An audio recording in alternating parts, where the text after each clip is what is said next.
যে শেখ হাসিনা বাংলাদেশের পরবর্তী প্রধানমন্ত্রী হবেন। যদি নাও হয় তাহলে তার পরের মানে 1 বছর পরের মেয়াদের প্রধানমন্ত্রী হবে আওয়ামী লীগের কেউ। যদি শেখ হাসিনা ধরেন যে পরিমাণে ফেন্সিডিল সে ভারতে খাচ্ছেন, ওখানে তো খুব সহজেই পাওয়া যায়, তো উনি কয়দিন টিকতে পারবেন জানি না।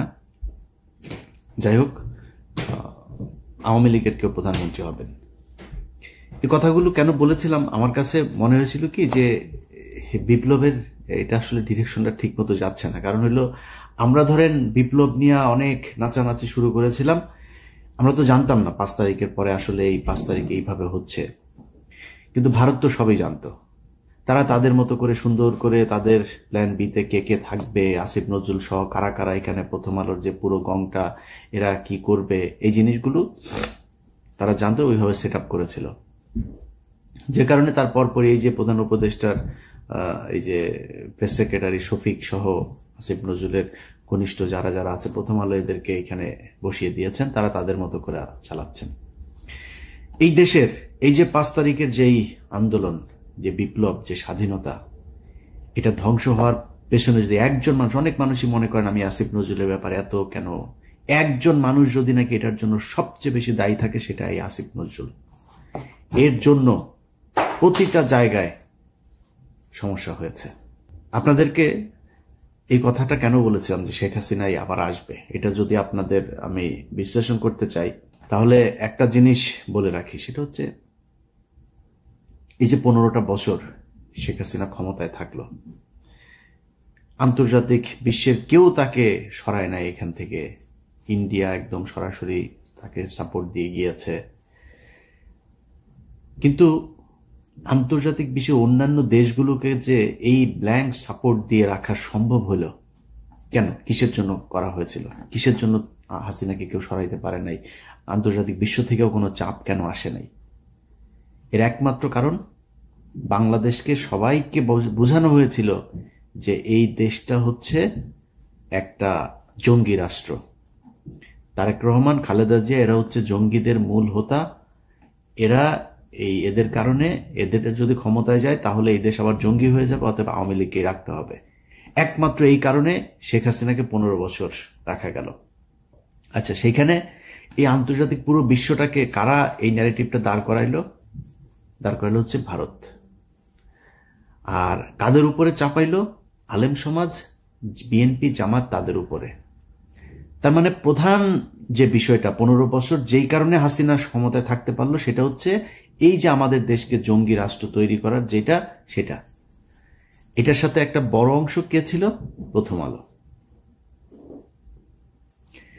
যদি এটা হয়ে থাকে যে ইন্ডিয়ার কারণে আমরা 15 বছর আসতে পারি নাই,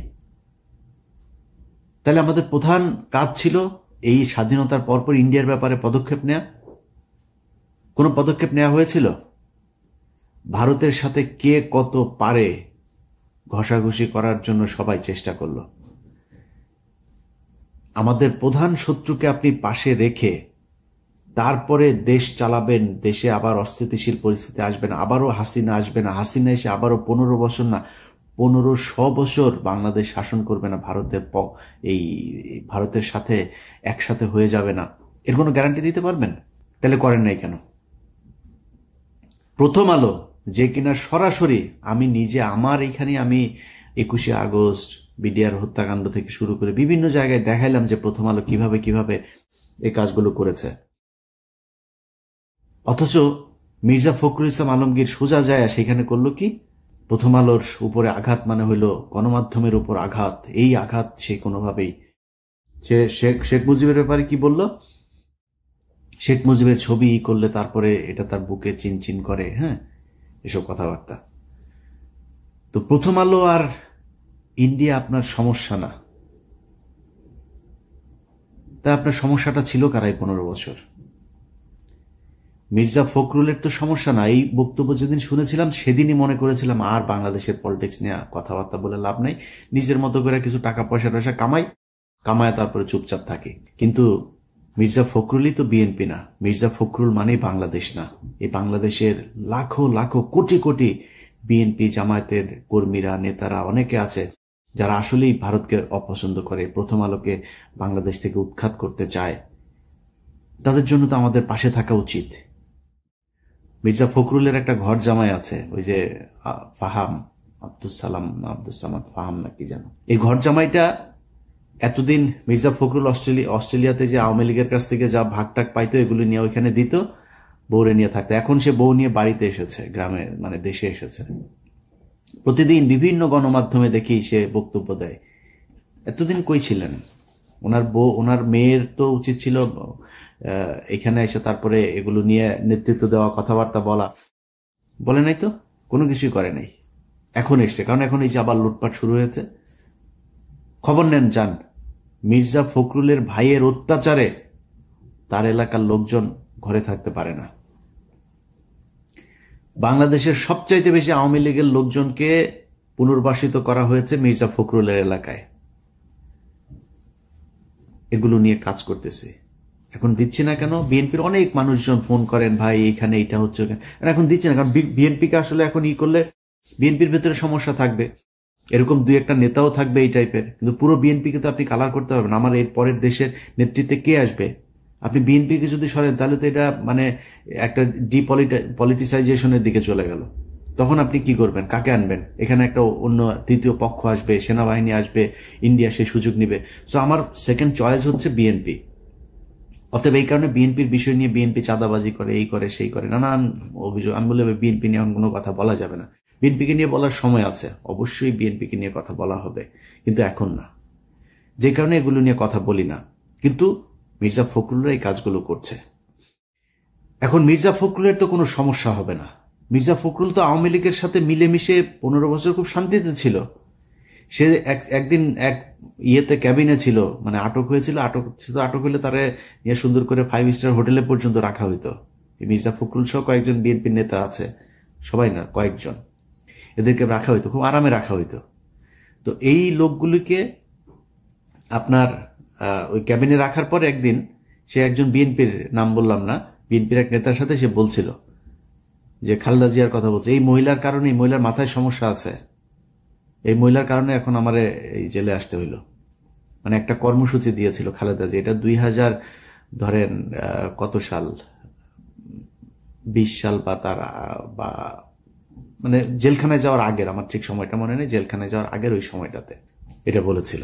আচ্ছা, এখন মির্জা ফখরুলের তো সমস্যা নাই, এবং মির্জা ফখরুল এই দেশের এই আওয়ামী লীগের যে চিন্তা চেতনা, সে দেখবেন ছাত্রদল, যুবদল, বিএনপির লোকজনের সাথে তার যে আচরণ, আওয়ামী লীগের ক্ষেত্রে তার আচরণ দেখবেন চেঞ্জ। বিএনপির সাথে প্রচন্ড কর্কশ, সে গায়ে হাত তুলতে যায়, চর মারে, ধাক্কা মারে। বিএনপির লোকজনের কথাবার্তা শুনলেই মনে হয় তার গায়ে আগুন ধরা যায়। এই জেনুইন একটা আওয়ামী লীগের। তো এদের কথা শুনে যদি আমরা কথা বলা বন্ধ করে দিই তাহলে তো সমস্যা। আপনি আওয়ামী লীগের এই যে সজীব ওয়াজেদ জয় সহ আওয়ামী লীগের যেসব ফেসবুক পেজ, টুইটার এগুলো আছে, এগুলোতে আপনি যান, গেলে দেখবেন তাদের মূল কাজ হচ্ছে বাংলাদেশকে জঙ্গি রাষ্ট্র হিসেবে প্রতিষ্ঠা করা। ইংলিশে আপনার ট্রান্সলেট করে তারপরে বাংলাদেশের বিভিন্ন ঘটনাকে তারা পৃথিবীর কাছে মিথ্যা সত্য মিলায়া তারপরে এগুলো ছড়াচ্ছে।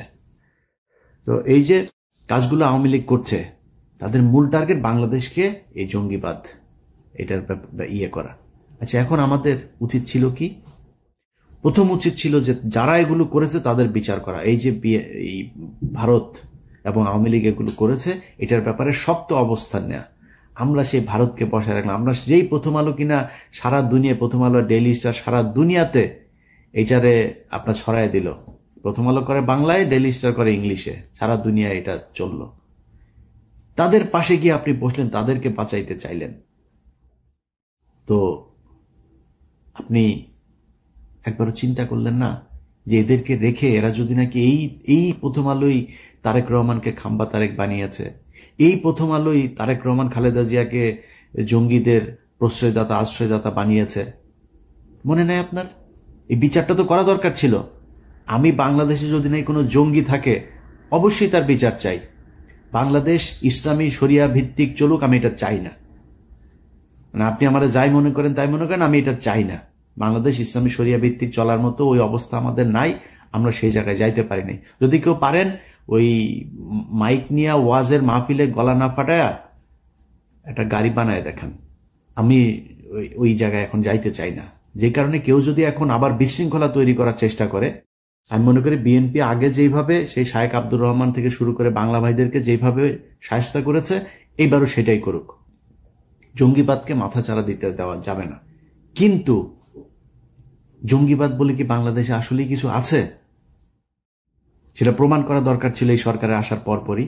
বিচারগুলো তাড়াতাড়ি শেষ করে যে এই ঘটনাটা আসলে এই যেভাবে নাটক সাজানো হয়েছিল, এইটা এইভাবে নাটক সাজানো হয়েছিল, এই নাটক সাজিয়ে এইভাবে ভারত এবং আওয়ামী লীগ মিলে তোমাদেরকে ভুল বুঝিয়েছে, আসলে বাস্তব চিত্রটা এটাই। এর মাঝখানেও যদি আলেমদের ভেতরে কেউ জঙ্গি কর্মকাণ্ডে যদি থেকে থাকে, আমি তাদের বিচার চাই। বাট বাদ বাকি যারা, তাদেরকে তো সারা দরকার। সেইটা না করে আপনি তাদেরকে জেলখানায় রাখলেন, আর যারা এটা করলো তাদেরকে আপনি আশ্রয় প্রশ্রয় দিলেন। 2 দিন আগে এক ভিডিও দেখলাম, ওই যে এই ফারজানা ব্রাউনিয়ার এক্স বয়ফ্রেন্ড আপনার জিল্লুর রহমান 3য় মাত্রা করে।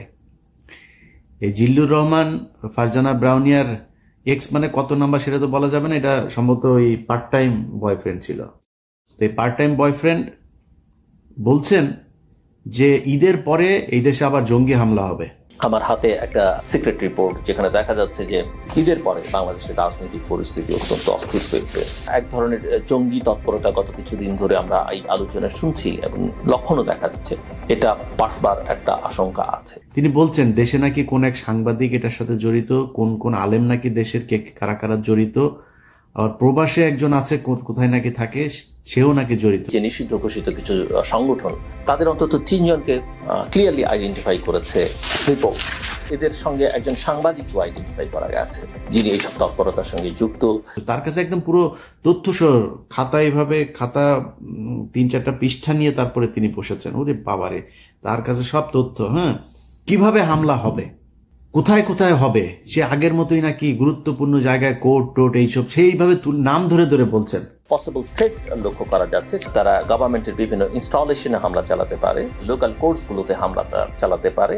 পরে ধৈর্য নিয়ে ওর পিছন দিয়া ডিম ঢুকে ওরা জিজ্ঞেস করেন যে তুই এই তথ্য কই পাইলি, কই হবে, কারা কারা করবে, তাড়াতাড়ি নামের লিস্ট দে। আমরাও সেটা জানতে চাই, কারা কারা এই দেশে জঙ্গিবাদ এই করতে চায়, তাদের আমরা খুঁজে বার করতে চাই। ওর কাছ থেকে তালিকা নেন, ও কোথায় পেয়েছে এটা। এরা হচ্ছে খুব চিপ রেটের দালাল। এরা বিভিন্ন দেশের গোয়েন্দা সংস্থার কাছ থেকে টাকা পয়সা খায়া তারপরে বাংলাদেশে অস্থিতিশীল পরিস্থিতি তৈরি করতে চায়। ভারত নিশ্চয়ই এর ওই হয়তো বড় অঙ্কের একটা মোটা অঙ্কের টাকা দিয়েছে। এই টাকা পয়সা নিয়ে সে এখন আবার আগের নেগেটিভ দাঁড় করাইতে চায়। এই দেশে আবার হামলা হবে ঈদের পরে, মানে জঙ্গি হামলা হবে, এই দেশে প্রচুর জঙ্গি আছে, এদের সাহায্য করো। এত সোজা না ভাই। 5 তারিখ এমনি আসে নাই। যদি কেউ মনে করেন 5 তারিখ এমনিতেই চলে এসছে, এটা মনে করার কোনো কারণ নাই। আল্লাহ নিজের হাতে ধরে আপনাদেরকে এই গিফট দিয়েছিল। এটা যদি ধরে রাখতে চান তাহলে এটা নার্সিং করতে হবে। এই যে 8টা মাস হইল, এখনো পর্যন্ত বিএনপি জামায়াত সহ বিভিন্ন লোকজন জেলখানায় আছে। জেলখানায় থাকা মানুষগুলিরে এখন পর্যন্ত জেল থেকে বার করতে পারলেন না। রোজাটা করলো তারা জেলখানার ভেতরে। ইফতার কি করে, তার পরিবারের অবস্থা কি, 15 বছরে এই মামলা চালাইতে কি অবস্থা। আরে ভাই, এই জেলখানার মানুষগুলোর এই যে প্রতিদিন তাহাজ্জুদ নামাজ পড়া, আল্লাহর কাছে সাহায্য চাওয়া, দেশের জন্য আল্লাহর কাছে কান্নাকাটি করা, এই জন্য 5 তারিখ এসেছিল। তাদের চোখের পানির দাম দেন নাই, তাদেরকে এখন পর্যন্ত জেলখানায় রাখা তারপরে ক্ষমতায় চলে আসবেন। এত সোজা, এত ইজি আপনি ক্ষমতায় চলে আসবেন। এখনো তারেক রহমান দেশে যাইতে পারে নাই। ক্ষমতা বহু দূরের ব্যাপার। খুব প্রীতি দেখাইছেন না, শেখ হাসিনা দেশে আসবে, শেখ হাসিনা এই আবার করবে, আওয়ামী লীগকে আমরা মাফ করে দিব। তোর কাছে মাপ চাইছে?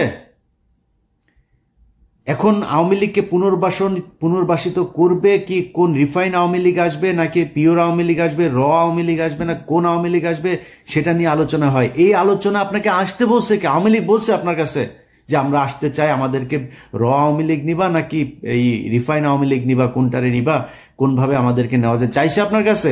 এখনো প্রতিদিন হুমকি দেয়, এখনো প্রতিটা দিন বলে যে তারা করবে, চলে আসবে, এদিক দিয়ে আসতেছে, ওই দিক দিয়ে আসতেছে, হুঙ্কার দিতে থাকে। আপনি যে তারা মাফ করেন, আপনি যে তারা নিয়ে আলোচনা করতেছেন, সেই আলোচনার কারণটা কি? আওয়ামী লীগ কবে কোন দিন আপনাকে বলছিল যে আপনি আমরা আমাদেরকে নেওয়ার ব্যবস্থা করেন, আমরা দেশে একটু ফিরতে চাই, আপনাদের সাথে কথা বলতে চাই, বলেছে নাকি? আমরা আলোচনা করছি। আওয়ামী লীগের লোকজন এই গতকালকে আসিফ নজরুল তার প্রিয় আওয়ামী লীগের লোকজনকে কোর্টের বিভিন্ন জায়গায় বসিয়ে রেখেছে। গতকালকেও এত ক্রুশিয়াল একটা সময়ের ভেতরে, কালকে মনে হয় 100 বার আওয়ামী লীগের লোকজনের ইয়েতে দেখেছি শেখ হাসিনা ওই দিক দিয়ে ঢুকছে, ওই দিক দিয়ে তোরে ঢুকায় দেওয়া হবে, ঢুকতে বল। দেশের মানুষ এখনো ওই মেজাজে নাই। হ্যাঁ, সেনাবাহিনীও যদি নাকি তেড়িবেড়ি করে, সেনাবাহিনীর মধ্যম সারি জুনিয়র অফিসাররা বসে আছে, সৈনিকরা বসে আছে, 15 বছর বহুত হয়েছে। তেড়িবেড়ি করার চেষ্টা করলে কোনো জেনারেল তারা বসে থাকবে না, কারণ সেনাবাহিনী এই দেশের মানুষের প্রাণের কথা বলে। এই দেশের মূল রক্ষক হচ্ছে বাংলাদেশ সেনাবাহিনী। সেই সেনাবাহিনী এত সহজে আপনি 2-4 জন জেনারেলের কারণে বিক্রি হয়ে যাবে আরেক দেশের কাছে, এটা মনে করার কোনো কারণ নাই। ঢুকতে বল, অমুক জেনারেল অমুক কর্নেলের কথা শুনে তারপর ঢুকতে বল, তারপরে বুঝবি মজাটা। আয়,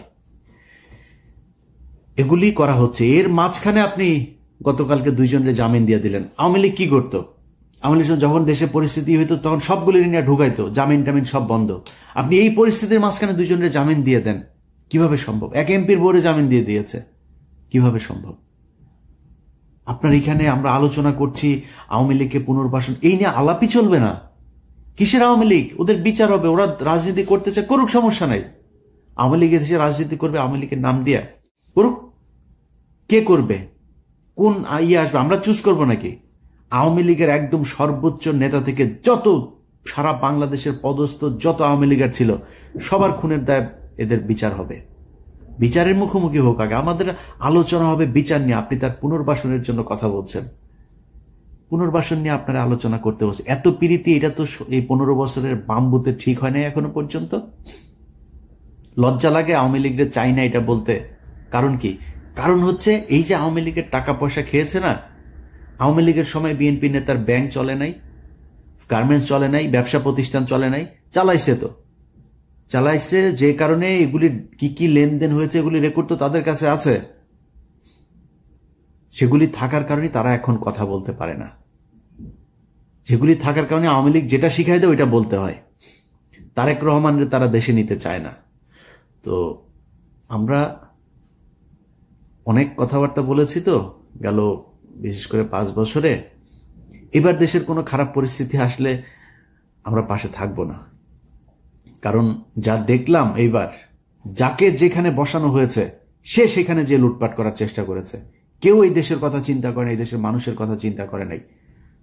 আপনি ছাত্ররা, আরে বাপ, তোর 100 কোটি টাকার মালিক হলে তুই সেই টাকা কই রাখবি এইটাই তো তুই জানিস না, এখনো সেইটাই শিখিস নাই। তুই টাকার পেছনে দৌড়ানো শুরু করছিস। তোর সাথে যে যারা কিনা মারা গিয়েছে তাদের পরিবারের গুলোর কাছে এখন পর্যন্ত টাকা পয়সা, তার সাহায্য সহযোগিতা, তার পরিবারের পাশে দাঁড়াইতে পারিস নাই। তুই টাকা পয়সা কামানো শুরু করছিস যারে যেখানে বসানো হয়েছে। এই জন্য তো মানুষ, খালি আমি না, মানে আমার চাইতে তো বেশি অবদান এই দেশে যারা রাস্তায় থেকে তারপর মারামারি করেছে, গুলি খেয়েছে, মারা গিয়েছে, অন্ধ হয়েছে, পঙ্গুত্ব বরণ করেছে। এই লোকগুলি আর আসবে না আপনার পাশে। এইভাবেই থাকতে হবে। তো যেটা আগে বলছিলাম যে মির্জা ফখরুলের মতো এইসব কালপিট আওয়ামী লীগের দালাল যারা আছে তাদের জন্য যে কথা বলবো না, এটা না বলে পারি না, কারণ ওই যে সাধারণ মানুষগুলো আছে না তাদের জন্য। বাট আমার মনে হয় আর কি সাধারণ মানুষের এটাই মনে হয় ভাগ্য, এই কোনো পাপ বোধহয় আছে, যেই কারণে আমার কপালে আসলে ভালো কিছু নাই ভাই। এই জন্যই হয়তো এরকম হয়। তা না হইলে এরকম বিশাল একটা সুযোগের পরে এই দেশের মানুষগুলি ঠিক হইল না, মানে মানুষগুলি বলতে এই যে যারা জায়গা মতো বসানো হইলো তারা কেন ঠিক হইল না এটা আমি জানি না, এটার কোনো ব্যাখ্যা নাই ভাই। ও আমার আজকের ভিডিওর মূল কথা হয়েছে যে ভাই, যে জন্য এই দেশটা 15 বছর আরেক দেশের কাছে জিম্মি ছিল সেটা পয়েন্ট আউট করা এবং পদক্ষেপগুলো নেয়া। এটা যদি না নেন কালকে পরশু, এই যে ঝুঁকির ভেতরে আপনাকে থাকতেই হবে। ভারত আপনাকে কখনোই শান্তিতে থাকতে দিবে না, এটা মনে করার কোনো কারণ নাই। অতএব যদি মনে করেন ওই ঝুঁকি, ওই শত্রুকে দমন করতে হবে, প্রকাশ্যে আনতে হবে, প্রকাশ করতে হবে যে ইয়েস আমরা এটা চাই না। এক বিএনপি আর জামাত যদি নাকি প্রথম আলোকে শেল্টার না দিত, প্রথম আলো বাংলাদেশে এতদিন থাকতে পারতো না। অনেকে বলে গণমাধ্যম, আরে ভাই গণমাধ্যমের মাঝখানে অনেকগুলো অফিস টফিস সব জ্বালায় দেওয়া হয়েছে, কি হয়েছে? বন্ধ হয়ে গিয়েছে, কি হয়েছে? করা হয়নি। প্রথম আলোর যেই সাংবাদিকগুলো, এই যে টিপু সুলতান থেকে শুরু করে যেগুলো আপনার জঙ্গি নাটক সাজাইতো, কারোর ব্যাপারে কোনো পদক্ষেপ নেওয়া হয়নি। একদম ওইভাবে প্রথম আলো চলছে, আনচেঞ্জড, এইভাবে আপনি চালায় যাচ্ছেন। তো এই জন্য বাংলাদেশ স্বাধীন হয়নি এবং এইভাবে স্বাধীন রাখা যাবেও না। যে কারণে আমি মনে করি সবকিছু তাদের মতো করে সেট আপ রেখে তারপরে কেউ যদি মনে করেন সামনে নির্বাচন হবে আর সেই নির্বাচনে বিএনপি ক্ষমতায় আসবে, আমি মনে করি না এটা ঘটতে যাচ্ছে। কিছু একটা ডিফারেন্ট, কোনো কিছু একটা যে কোনো সময় ঘটে যাইতে পারে যদি আসল জায়গায় হাত না দেন। আশা করি আমার ভিডিওর উদ্দেশ্য আপনাদেরকে বোঝাতে পেরেছি। সবাই ভালো থাকবেন। আল্লাহ হাফেজ। বাংলাদেশ জিন্দাবাদ।